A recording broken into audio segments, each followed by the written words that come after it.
너무 감사합니다. 하나님이 아름답게 쓰시는 한마음 교회에 와서 여러 성도님들에게 인사할 수 있도록 또 기회를 주시고 또 귀한 말씀 전할 수 있도록 기회를 주신 담임 목사님과 장로님들 여러 또 성도님들에게 감사의 말씀을 드립니다. 오늘 이 본문의 말씀을 통해서 노아처럼 우리도란 제목으로 말씀을 전하려고 해요.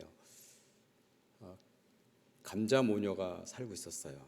감자 엄마와 감자 딸이 살고 있었는데 어느 날 감자 딸이 학교 갔다 오더니 시무룩해요. 학생들이 막 놀렸어요. 야, 너 감자 맞아? 너 진짜 감자 아닌 것 같은데 감자 맞아? 그러는 거예요. 그래서 상처를 받아가지고 엄마한테 와서 엄마, 나 진짜 감자 맞는 거야? 엄마, 나 감자 맞아? 그러니까 엄마가 하는 말이 당근이지. 아, 내가 당근이구나. 감자가 아니고 당근이었어. 그래서 상처를 또 엄마한테 또 한 번 받았어요. 그래서 이제 아주 이제 삶이 좌절되고 정체성도 혼란스럽고 그래서 어느 날 이제 할머니를 뵈러 갔어요. 근데 할머니가 경상도 분이었습니다. 할매, 나 감자 맞지? 할머니가 대답을 안 해요. 또 이 딸이, 이 손녀가 할머니, 나 감자 맞지? 할머니가 가만히 있다가 어이야 어이야.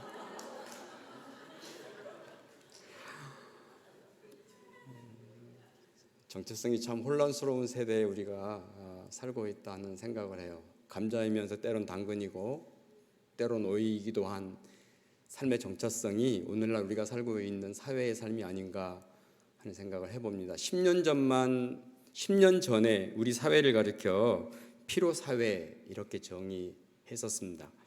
과도한 경쟁과 성과주의로 인해 사람들은 관계가 단절되고 성장 중독증에 걸려 이 사회는 개인의 삶에 지독한 피로를 선물했습니다.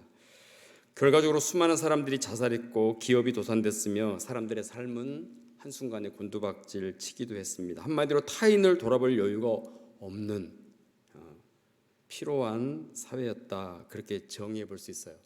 근데 최근에 10년이 지난 오늘 이 사회는 피로 사회에서 불안 사회로 바뀌었습니다. 삶이 불안합니다. 한 치 앞도 내다볼 수 없을 만큼 사회 전체가 흔들리고 있고 마치 강진 이후에 끊임없이 여진이 일어나 생명을 위협할 만큼 그렇게 불안하고 위기로 가득 찬 사회가 오늘 이 사회가 아닌가 하는 생각이 됩니다. 여러분, 피로 사회의 특징이 타인과의 관계 단절이었다면 이 불안한 사회는 불신입니다.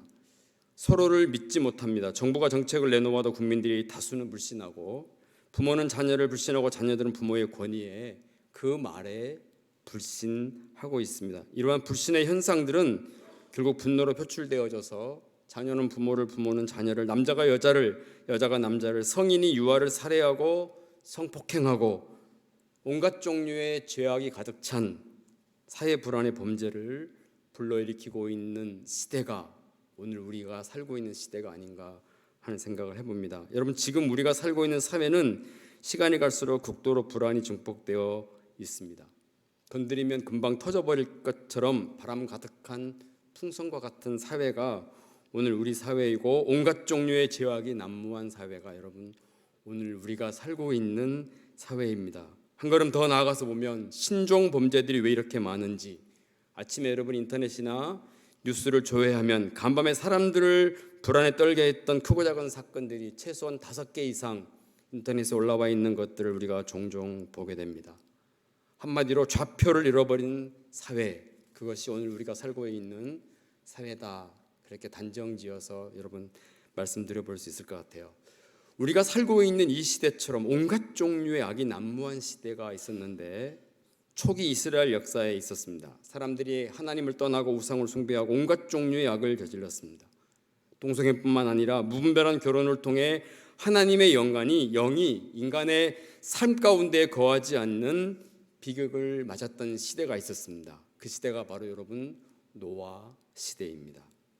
노아 시대는 사람들은 노아 시대의 사람들은 마음에 하나님 두기를 싫어했어요. 하나님을 예배하지도 않았습니다. 성경이 이 당시의 상황을 아주 적나라하게 고백하고 있는데 창세기 6장 5절 6절을 보면 여호와께서 사람의 죄악이 세상에 가득함과 그 마음으로 생각하는 모든 계획이 항상 악할 뿐임을 보시고 땅 위에 사람 지으셨음을 한탄하사 마음에 근심하셨다. 이렇게 기록하고 있어요. 요 창세기 6장 5절 6절 한 구절, 요 두 구절은 당시 노아 시대의 상황을 적나라하게 하나님께서 노아를 통해서 우리에게 고발하고 있는 구절입니다. 창세기 6장 7절에 보면은 이르시되 내가 창조한 사람을 내가 지면에서 쓸어버리되 사람으로부터 가축과 기는 것과 공중의 새까지 그리하리니 이는 내가 그것을 지었음을 한탄함이니라. 사람들이 죄 짓는 것에 대해서 하나님이 보시고 한탄하셨다, 그렇게 말씀했습니다. 창세기 6장 7절에서 또 한 번 주님께서 그 지었던 것을 보시고 한탄하셨다, 그렇게 표현해 놓고 있어요. 여러분, 여기서 한탄했다라고 하는 것은 옛날에 하나님 후회하셨다 그렇게 표현했는데 최근 이 개역 성경에는 한탄하셨다, 그 한탄이라고 하는 것은 하나님 통곡하시는 거예요. 하나님 주저앉고 바닥을 치면서 통곡하시는 거죠. 하나님이 사람을 지으심에 대해서 통곡하고 있는 모습이에요. 왜 통곡했을까요?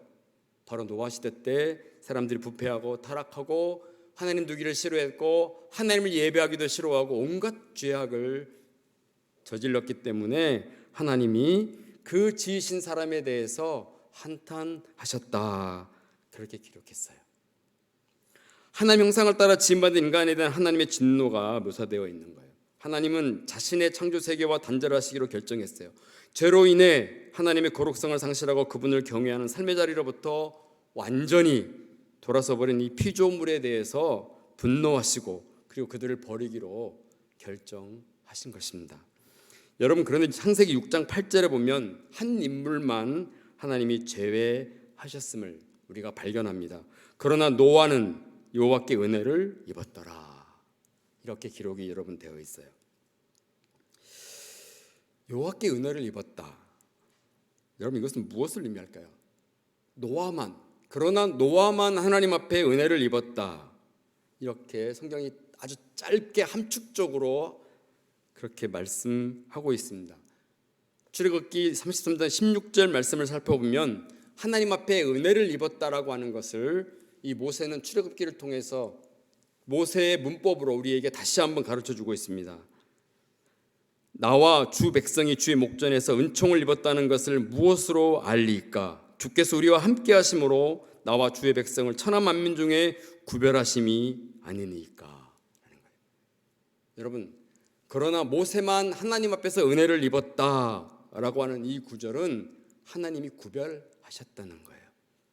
은혜 입었다라고 하는 다른 말로 바꿔서 얘기하면 하나님 앞에서 구별되었다라고 하는 구절이에요. 하나님께서 사람을 지으심을 후회하시고 땅에 존재하는 모든 피조물을 심판하시기로 결심했었을 때에 노아만 하나님께서 고려하신 것입니다.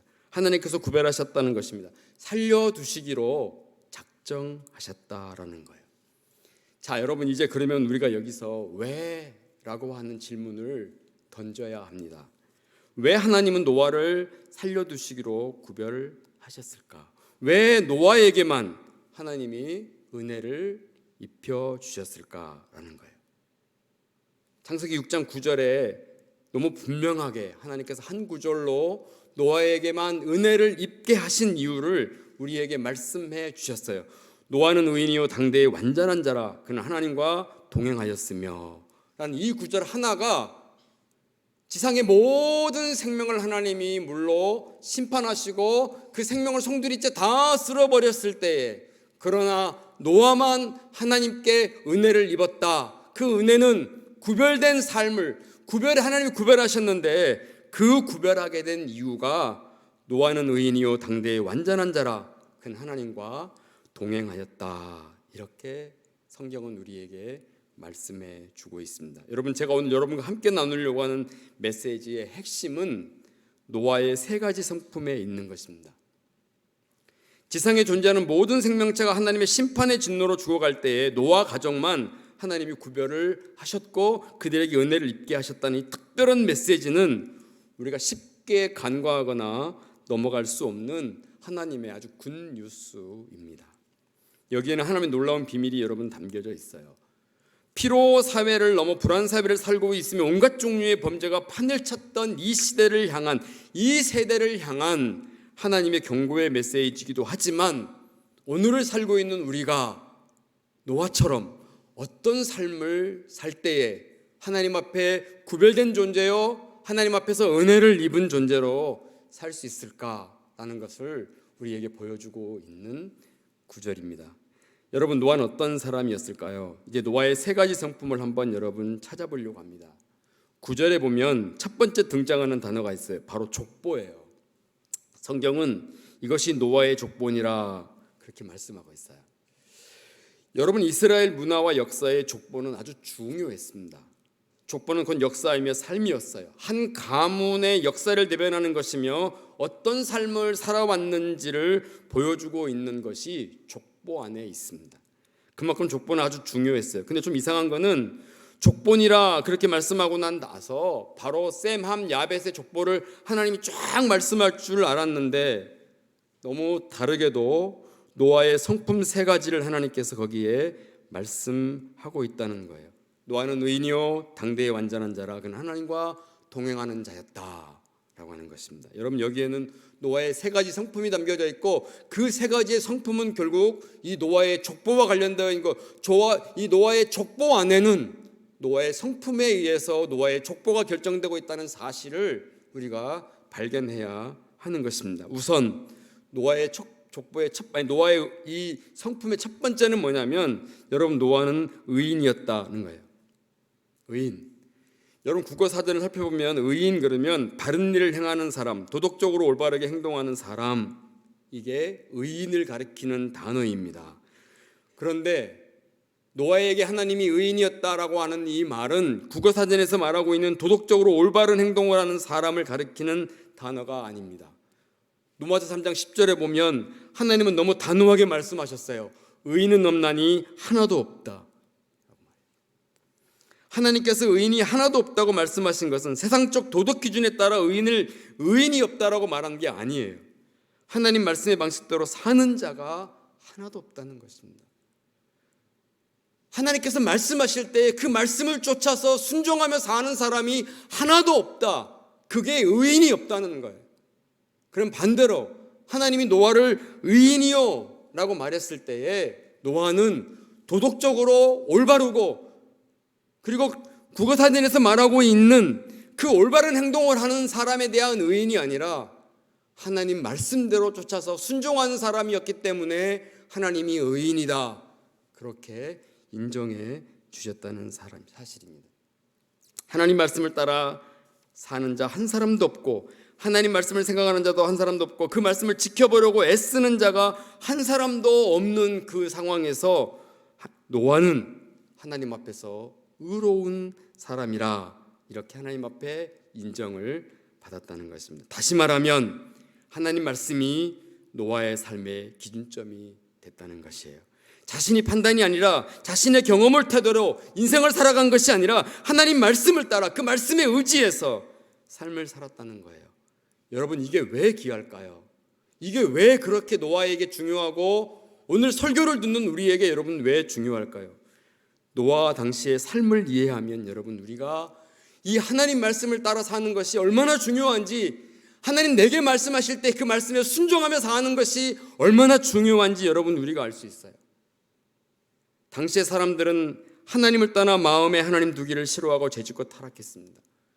하나님 형상을 따라 지음받은 사람들이 간음하고 범죄함으로 하나님의 거룩성을 상실해버렸어요.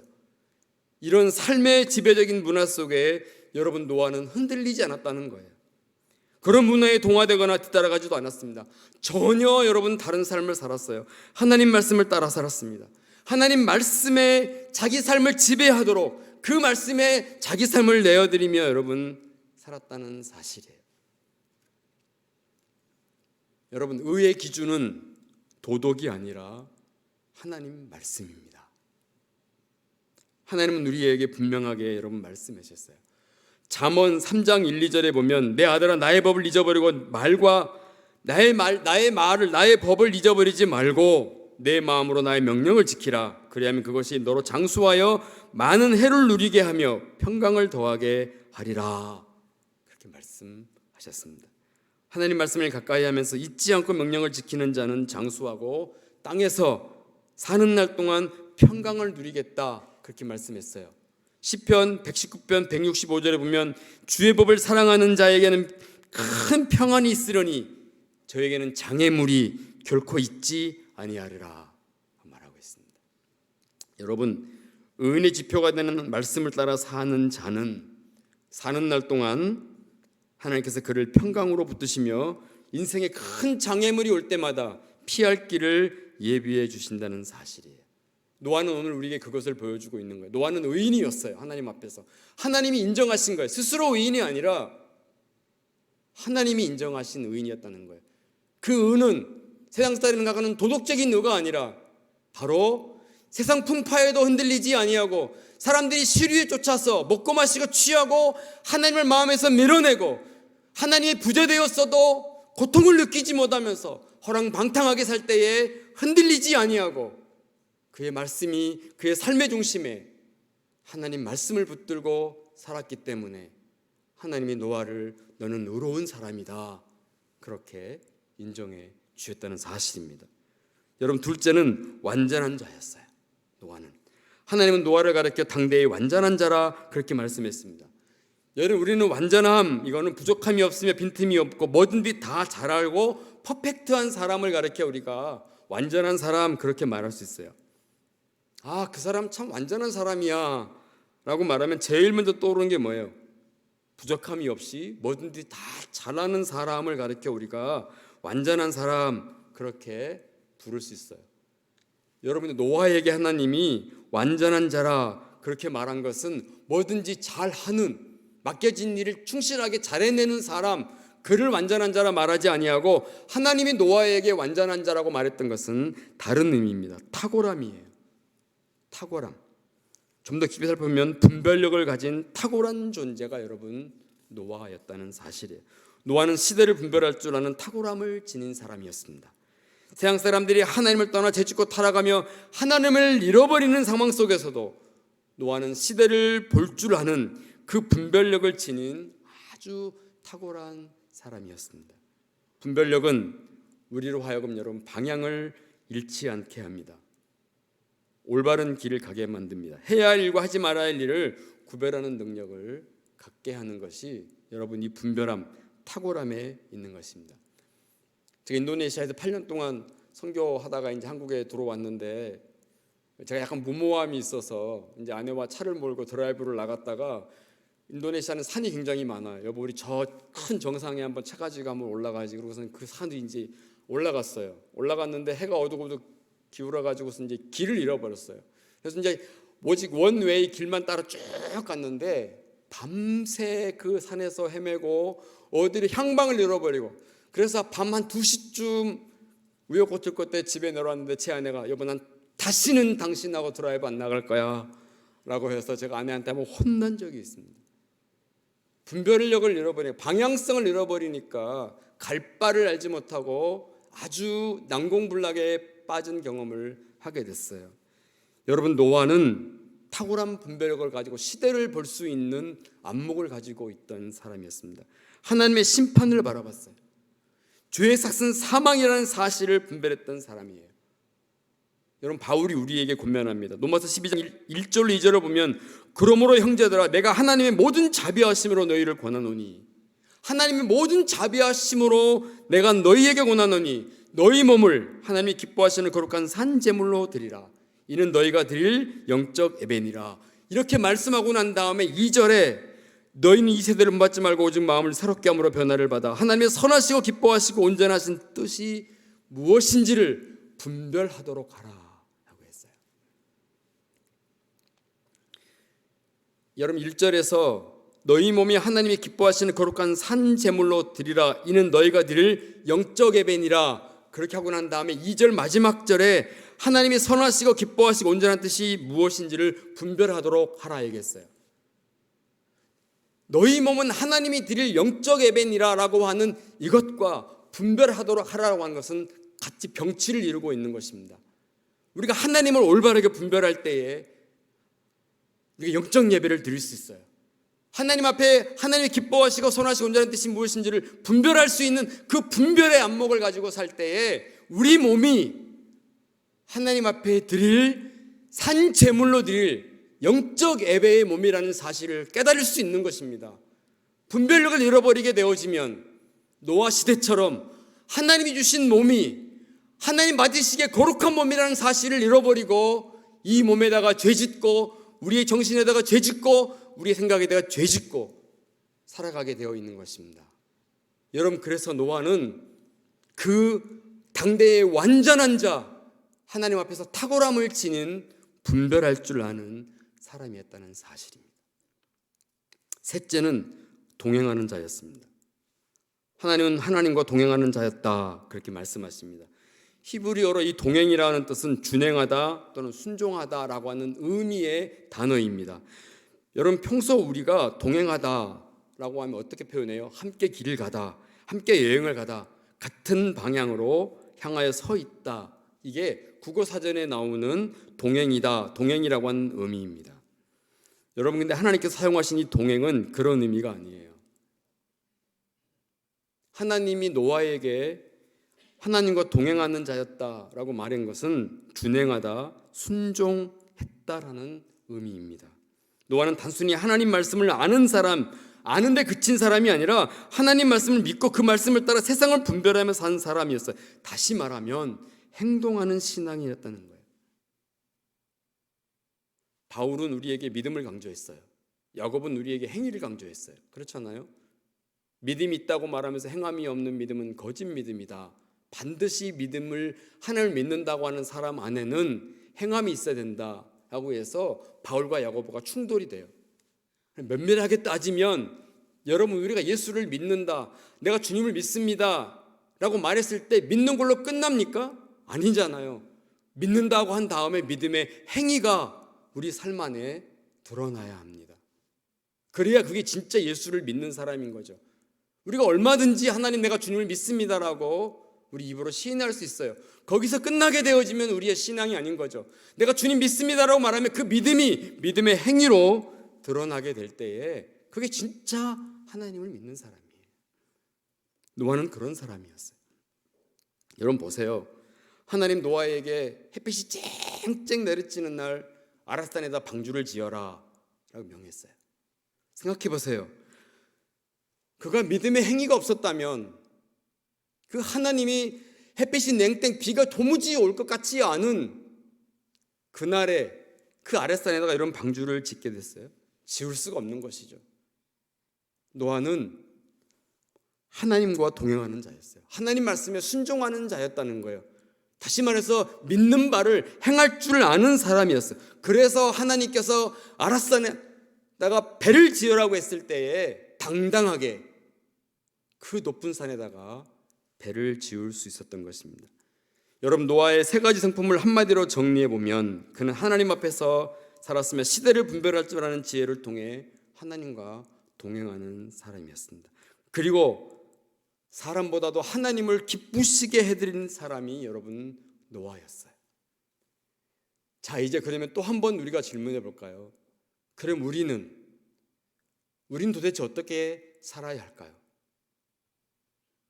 이 시대가 노아의 시대와 별반 다르지 않고 노아 시대도 사람들이 하나님을 떠나고 마음에서 하나님을 밀어내고 온갖 타락하고 죄지어서 사람이 죄를 지음이 세상에 관영하여 하나님이 한탄하실 만큼 물로 심판한 시대가 노아 시대인데 여러분, 오늘 우리가 살고 있는 세상을 보세요.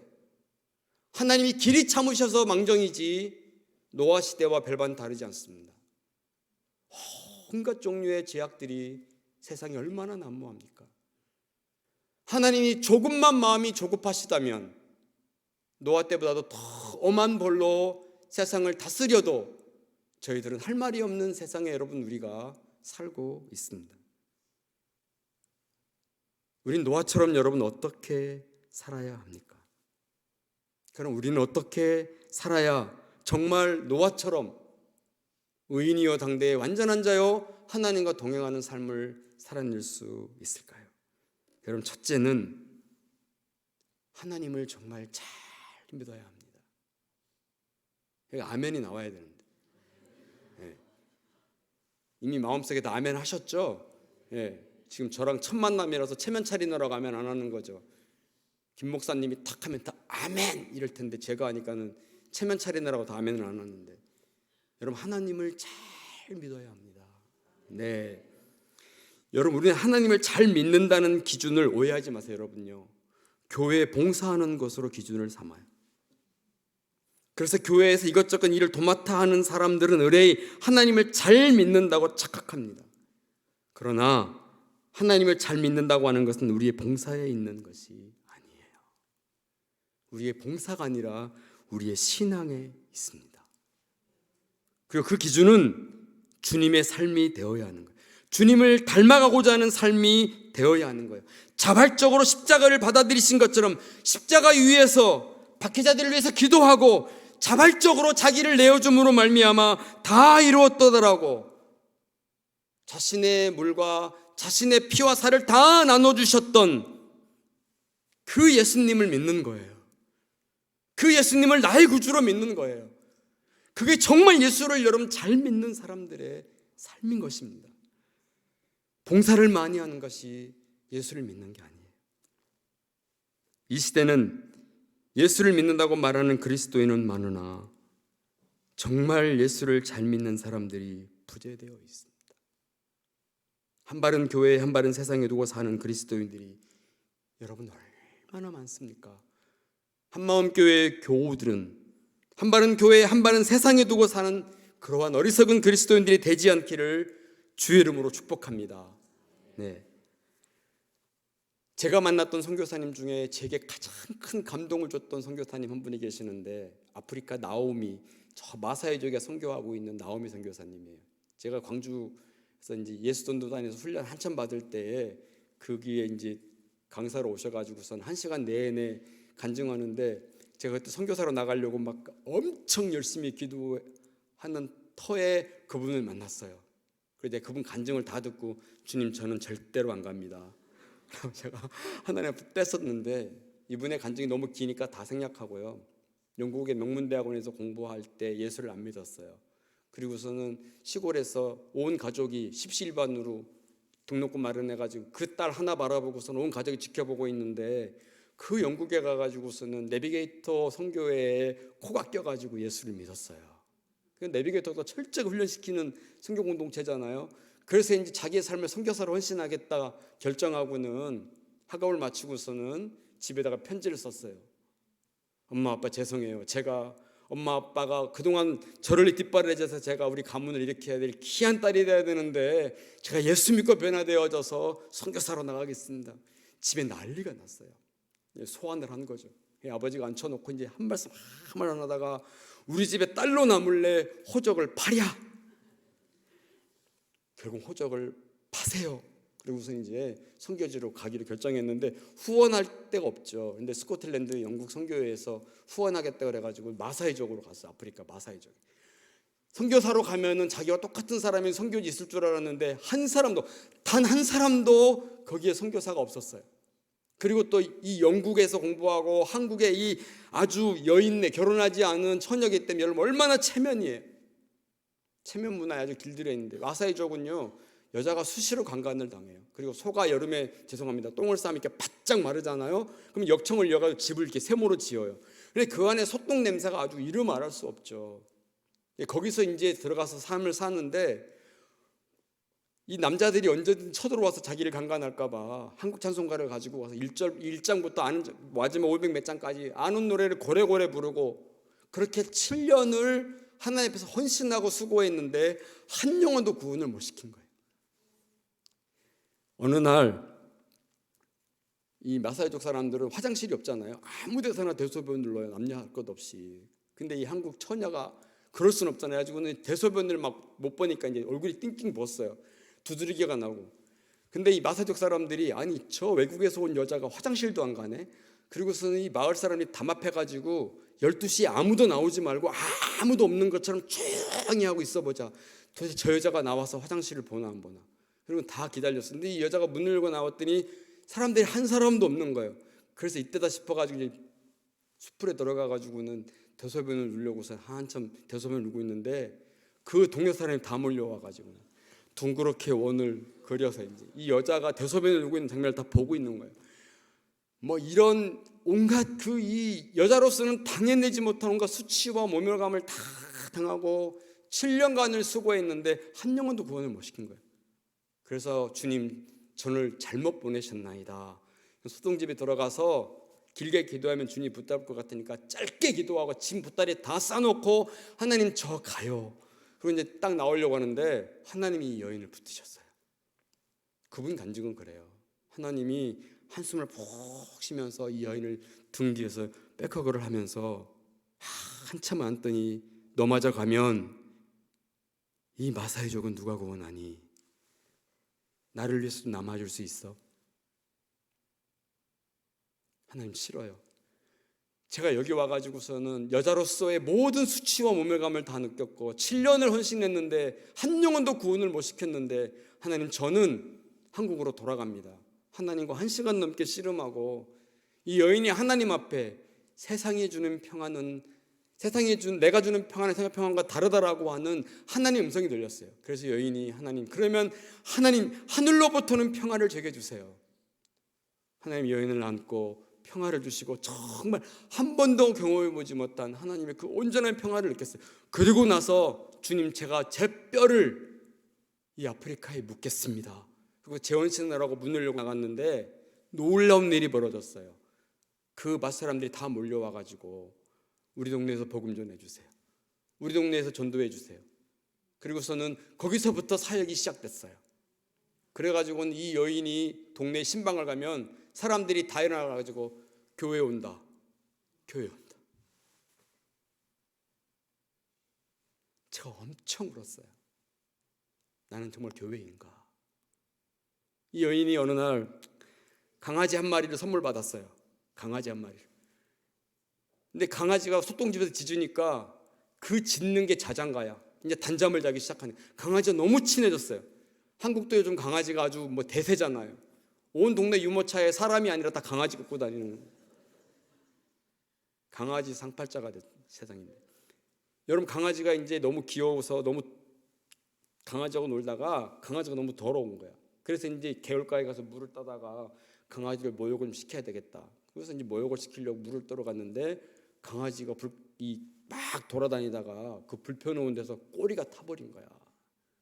꼬리가 딱 타는 순간 무슨 냄새가 났겠어요?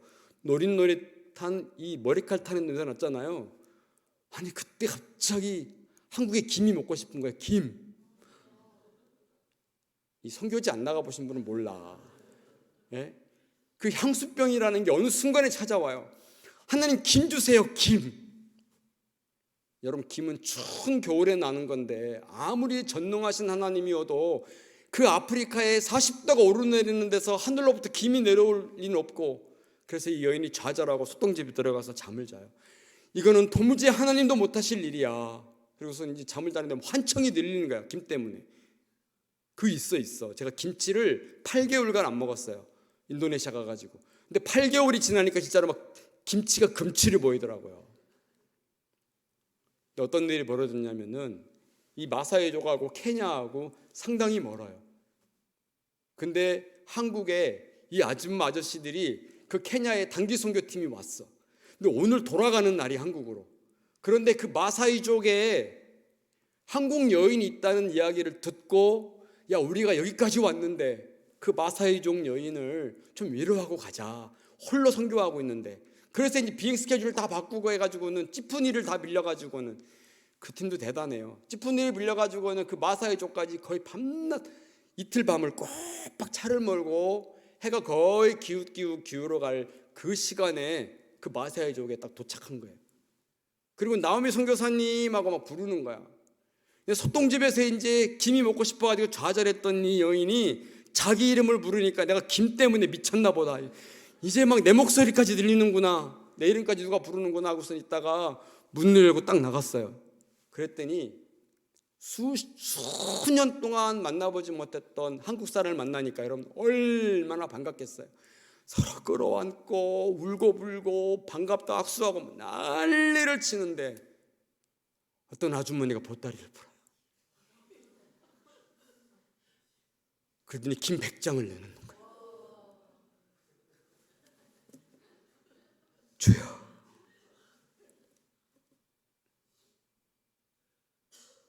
작은 신음에도 응답하신 하나님,